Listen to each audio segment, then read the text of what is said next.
SK24 news ગુજરાતીમાં આપ સર્વનું હાર્દિક સ્વાગત છે।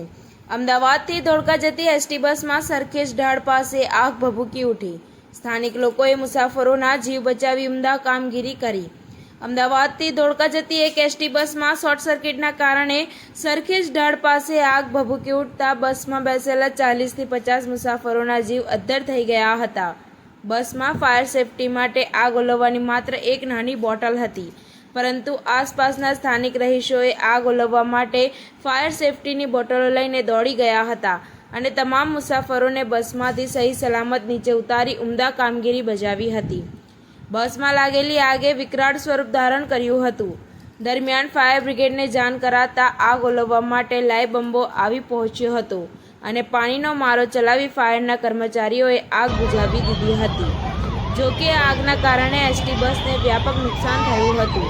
બનાવની જાણ થતાં સરખેજ પોલીસ પણ ઘટના સ્થળે પહોંચી ગઈ હતી।